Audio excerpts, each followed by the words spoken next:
जय हिंद बच्चों।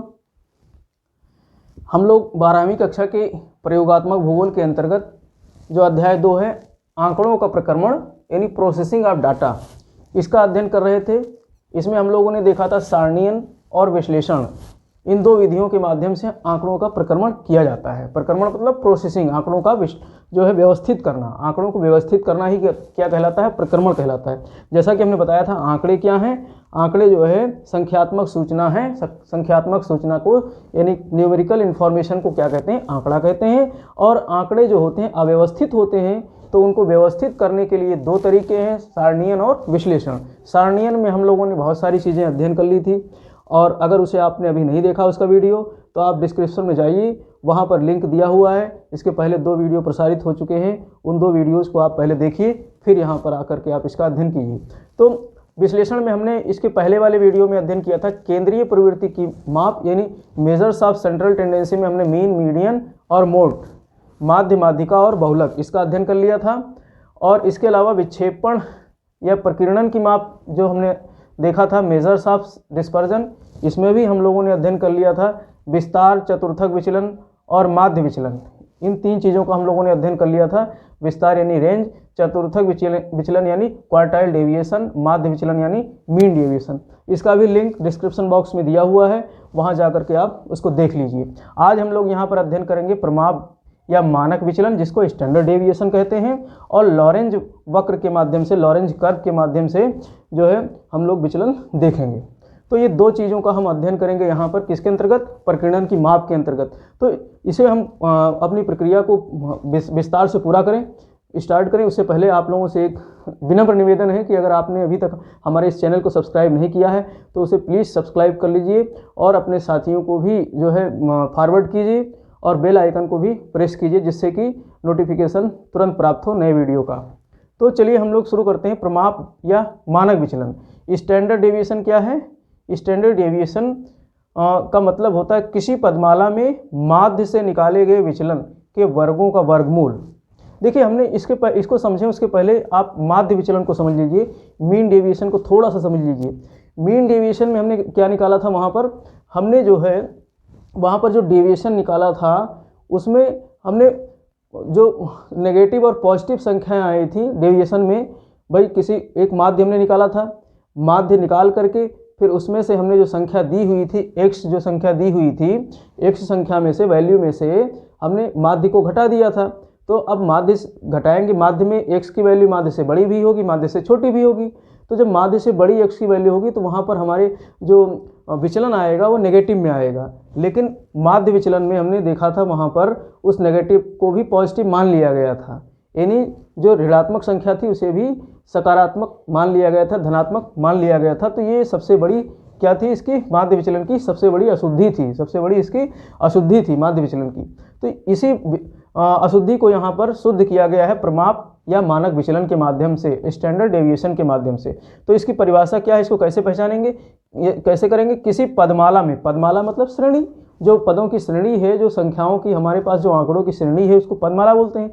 तो किसी पदमाला में माध्य का हमने जो हमारा साइन है क्या है, x बार, माध्य से निकाले गए विचलन, माध्य से निकाले गए विचलन, यानी कि जो हमारी श्रेणी है उसमें से माध्य को घटाने के बाद जो विचलन निकाल आता है, घटाने के बाद ही जो आएगा, जो संख्या आएगी उसको विचलन बोलेंगे। तो उस विचलन को हम डी साइन से यहाँ पर डिनोट करते हैं कि वर्गों का वर्गमूल। अब इसका वर्ग भी निकालेंगे, डी का वर्ग यानी स्क्वायर निकालेंगे, तो डी स्क्वायर हम यहाँ पर डी स्क्वायर यानी विचलन का स्क्वायर हो जाएगा। फिर इसका वर्गमूल अंडर रूट निकालेंगे, किसका, वर्गों का, माध्य विचलन के वर्गों का यहाँ पर हम स्क्वायर निकालेंगे। अब जब वर्ग निकालेंगे, माध्य विचलन का वर्ग कर लेंगे, तो वहाँ पर नेगेटिव संख्या भी पॉजिटिव हो जाएगी। आप गणित में जरूर पढ़े होंगे कि अगर माइनस माइनस का गुणा करते हैं तो वो प्लस हो जाता है, और प्लस प्लस तो प्लस होगा ही। तो इस तरीके से वर्ग में क्या होता है, दो बराबर संख्याओं का गुणा किया जाता है। अब देखिए इसका फार्मूला क्या है, इसका फार्मूला है small sigma under root sigma D square बटे एन, सिग्मा डी स्क्वायर बटे एन। अब ये बड़ा सिग्मा का मतलब बताया था टोटल योग, अब ये स्मॉल सिग्मा किसका साइन है, स्टैंडर्ड डेविएशन का। इसको एस डी भी बोल सकते हैं, इसको क्या बोल सकते हैं, एस डी, इसको इस तरीके से एस डी भी लिखा जा सकता है या फिर स्मॉल सिग्मा भी लिख सकते हैं। तो स्मॉल सिग्मा किसका पहचान है, एस डी का। तो इसका फार्मूला क्या है, अंडर रूट, होल का अंडर रूट और जो बड़ा सिग्मा है ग्रेटर सिग्मा और डी की स्क्वायर यानी जो डेविएशन का स्क्वायर है यानी उसका टोटल योग बटे पदों की संख्या एन। तो ये मानक विचलन है, स्मॉल सिग्मा मानक विचलन है और डी स्क्वायर क्या है, विचलन का वर्ग है और एन क्या है, पदों की संख्या है। तो ये हमारा फार्मूला है, बहुत सरल है। ये फार्मूला हमने देख लिया। तो इसके आधार पर अब हम एक प्रश्न हल करते हैं। प्रश्न क्या है, 10 विद्यार्थियों के प्राप्तांकों का मानक विचलन ज्ञात कीजिए। 10 विद्यार्थियों के प्राप्तांकों का हमको यहाँ पर मानक विचलन ज्ञात करना है। तो 10 विद्यार्थी हमने यहाँ दे रखे हैं, ए बी सी डी करके जे तक, ठीक। अब इसमें इनके प्राप्तांक क्या है, 34, 36, 38, 40, 42, 45, 46, 43, 39, 37। इस तरीके से 10 बच्चों के प्राप्तांक दिए गए हैं। अब इसमें हमको विचलन निकालना है, प्राप्तांक से विचलन। प्राप्तांक हमारा क्या है, एस है, एक्स है, प्राप्तांक हमारा एक्स है। अब एक्स से हमको विचलन निकालना है। तो विचलन निकालने के लिए सबसे पहले हम इसका क्या निकालेंगे, माध्य निकालेंगे। और माध्य का फार्मूला क्या है, माध्य हमारा एक्स बार से डिनोट करते हैं। तो माध्य का फार्मूला क्या है, सिग्मा एक्स बटे एन, होल सिग्मा यानी होल सिग्मा मतलब एक्स का योग। 34, 36 से लेकर 37 तक का योग कितना आ रहा है, सबको जोड़ लिया है मैंने, 400 आ रहा है। अब इस 400 को हमारे पास संख्या कितनी है, नंबर कितनी विद्यार्थियों की, 10 है। तो 400 को 10 से हम भाग दे देंगे तो 40 जो हमारे पास आएगा, ये 40 क्या हो गया, 40 ही हमारा क्या हो गया, ये हो गया हमारा माध्य। 40 हमारा क्या हो गया, माध्य। तो ये 40 हमारा माध्य हो गया। अब ये माध्य हो गया, माध्य से हमको विचलन निकालना है। तो यहाँ पर 34 माइनस 40 तो -6 आएगा, चूँकि माध्य से जो प्राप्तांक है वो कम है। तो इसलिए 34 में से 40 घटाएंगे तो -6 में आएगा। इसी प्रकार से 36 में -40 घटाएंगे तो -4 आएगा। 38 माइनस 40 घटाएंगे तो -2 आएगा। तो इस तरीके से इससे हम घटा लेंगे, 40 का हम घटाएंगे तो 0 आएगा। तो ये जो बड़ी संख्या उसमें से हम 40 घटा रहे हैं तो प्लस में आ रहा है। फिर यहाँ देख रहे हैं 39 माइनस 40 -1 आ रहा है। अब देखिए इस माइनस को हटाने के लिए हमने क्या किया, विचलन का वर्ग कर लिया, डी स्क्वायर। अब देखिए 6 का स्क्वायर करेंगे, 6 -6 गुणे -6 -6 गुणे -6 कितना हो जाएगा, तो ये प्लस में आ जाएगा। माइनस माइनस गुणे करेंगे तो प्लस हो जाएगा, + 36 हो जाएगा। तो प्लस की वैल्यू यहाँ पर जो है छिपी हुई है, प्लस के साइन यहाँ छिपा हुआ है। इसी प्रकार से 4 चौक 16 हो गया, ये भी प्लस हो जाएगा। 2 दूनी 4 हो गया, 0 का वर्ग 0 ही होगा। 2 दूनी 4, 5 हम 25, 6 6 36, 3 त्रिक 9 और 1 का वर्ग 1 होता है, लेकिन यहाँ माइनस हट जाएगा और 3 त्रिक 9 तो माइनस हट जाएगा। तो इस तरीके से ये क्या निकल गया, हमारा विचलन निकल गया। अब देखिए विचलन, अब फार्मूला क्या कहता है, सिग्मा डी, यहाँ पर सिग्मा डी स्क्वायर लिखा जाएगा। यहाँ पर क्या लिखा जाएगा, sigma D square. Sigma D square का मतलब ये सबका योग हो गया। सिग्मा डी स्क्वायर हमारा कितना आ गया, सबको जोड़ेंगे तो कितनी संख्या आ जाएगी, 140। तो 140 हमारा सिग्मा डी निकल गया। और फार्मूला हमारा कहता है मानक विचलन बराबर √ सिग्मा डी स्क्वायर बटे एन। और सिग्मा डी स्क्वायर कितना है, 140, और 140 को 10 से हम भाग दे देंगे तो हमको जो वैल्यू प्राप्त होगी वो मानक विचलन की √14।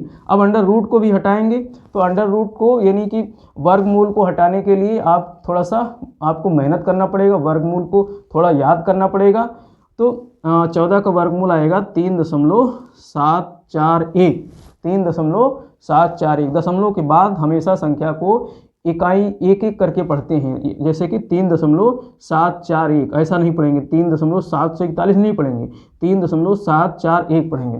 तो यहाँ पर मानक विचलन हमारा क्या हो गया, 3.741।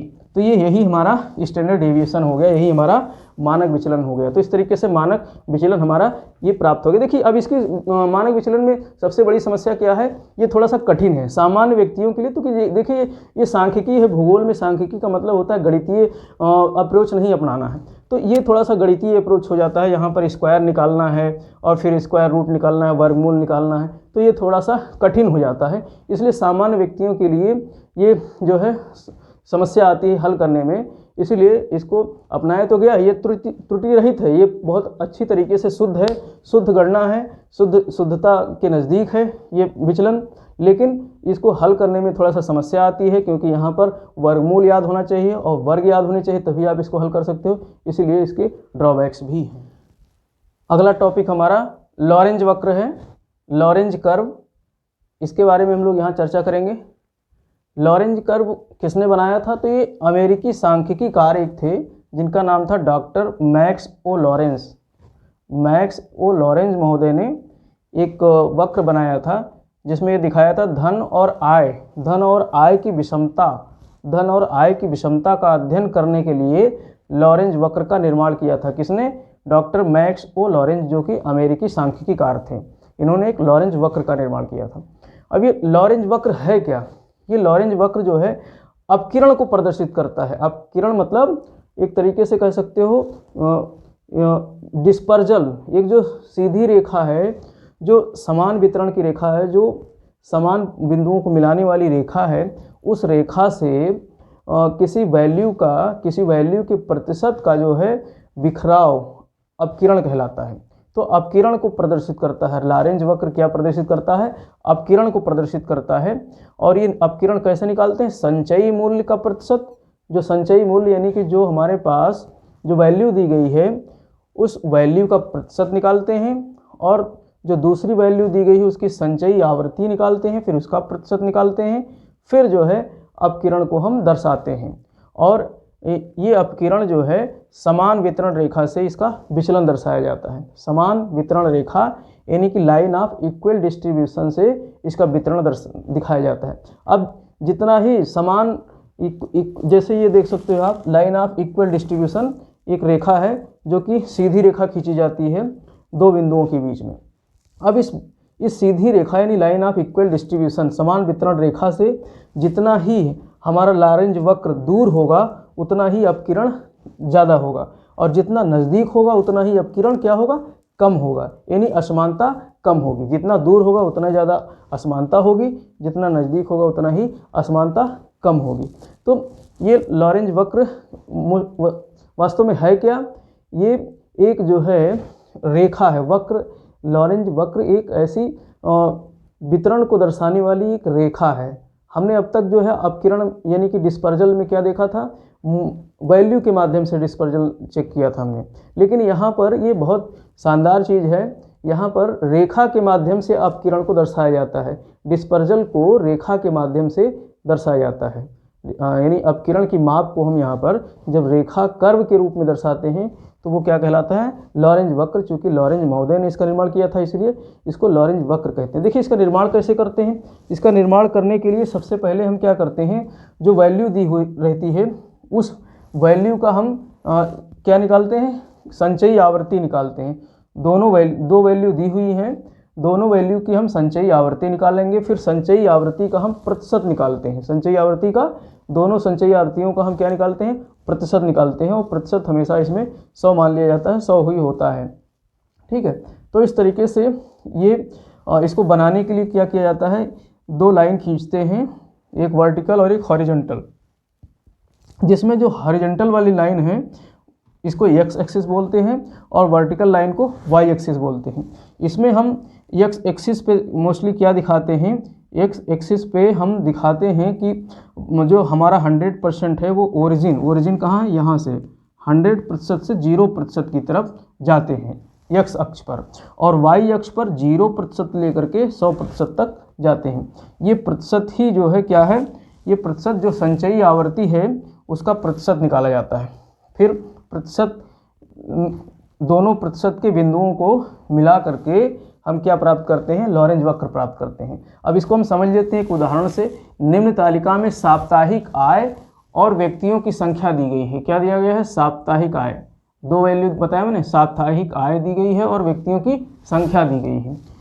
तो इसमें क्या है? आय की वितरण असमानता को दिखाने के लिए लॉरेंज वक्र तैयार कीजिए। अब इसमें हम आय वितरण की असमानता को दिखाना है, आय वितरण की असमानता को दिखाना है, तो इसके लिए लॉरेंज वक्र बनाना है। तो साप्ताहिक आय जो कि रुपये में है, ये 0 से 50 के बीच में है।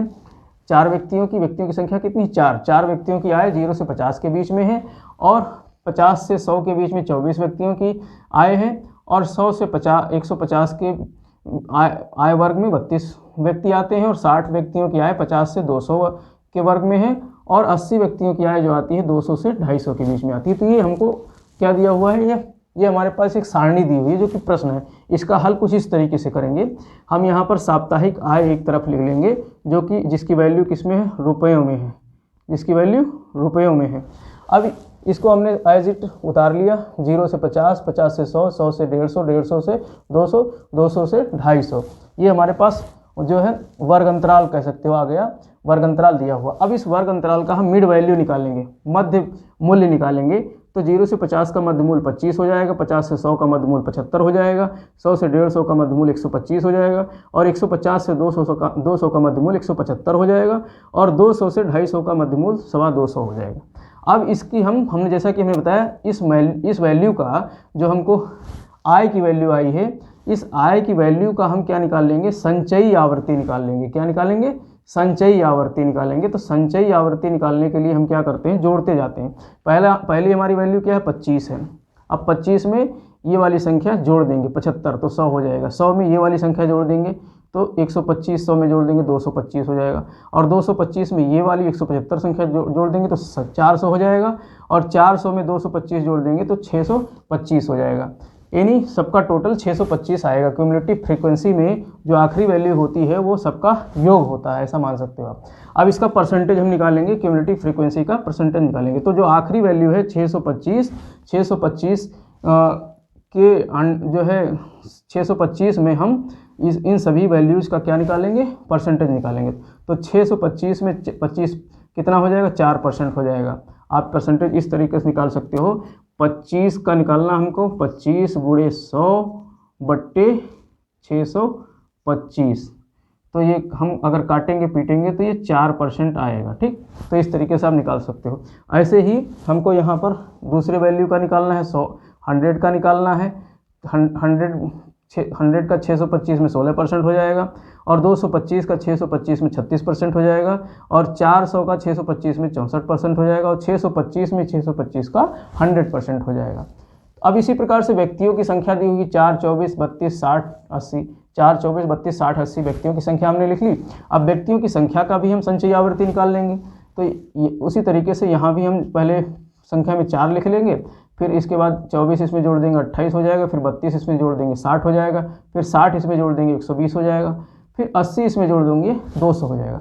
अब 200 ये सबका टोटल आ गया। संचयी आवर्ती में जो लास्ट वाली वैल्यू आती है वो सबका टोटल आती है। तो अब सबका टोटल 200 में सभी का हम क्या निकाल लेंगे, परसेंटेज निकाल लेंगे। तो 200 का 4%। इसी तरीके से यहाँ पर ये निकाल लेंगे, 4 गुणे 100 परसेंटेज बटे 200। तो इसमें हम जैसा कि ये देखो काटेंगे, ये 4 बचा, 4 और बराबर 2 हो जाएगा, 2% हो जाएगा। 28 का 200 में 14% निकल आएगा, ऐसे ही आप हल करोगे।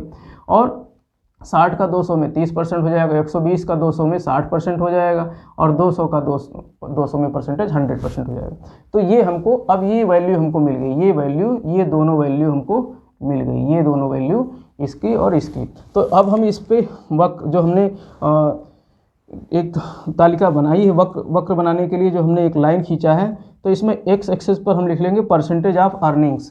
परसेंटेज ऑफ अर्निंग्स, जो इस तरफ की जो वैल्यू है, इस तरफ का जो परसेंटेज आएगा उसको एक्स एक्सिस पर दर्शाएंगे, और व्यक्तियों की संख्या को हम वाई एक्सिस पर दर्शाएंगे।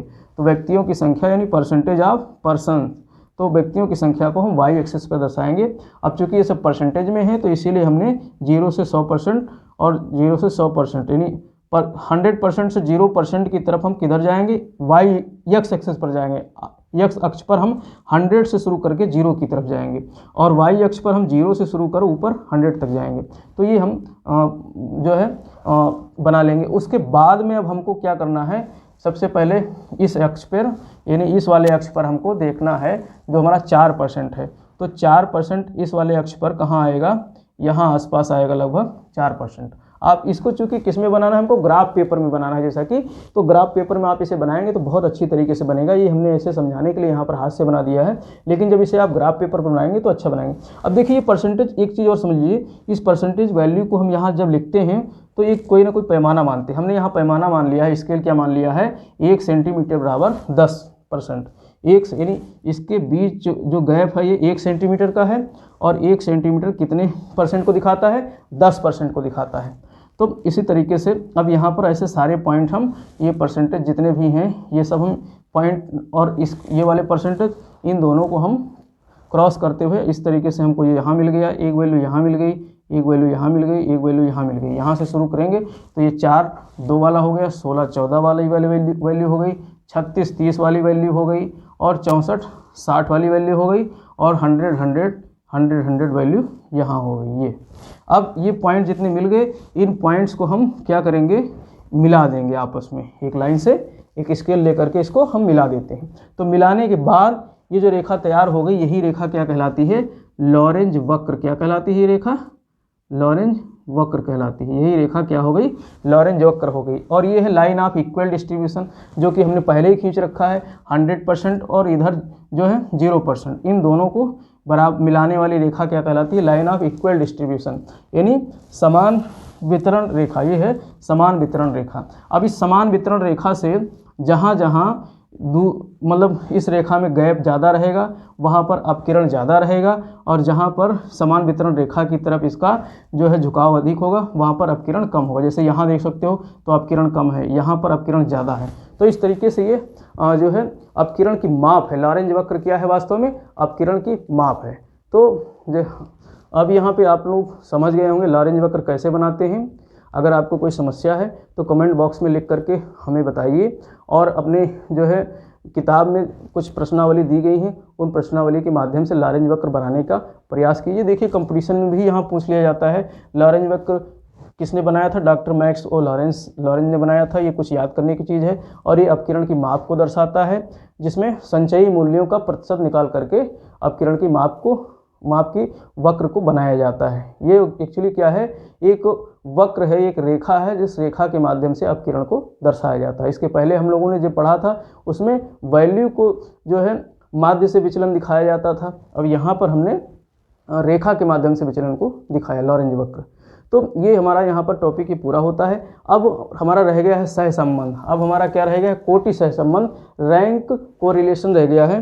तो ये एक जो है बड़ा चैप्टर है, जिसमें कार्ल पियर्सन वगैरह के जो है रैंक कोरिलेशन देखेंगे।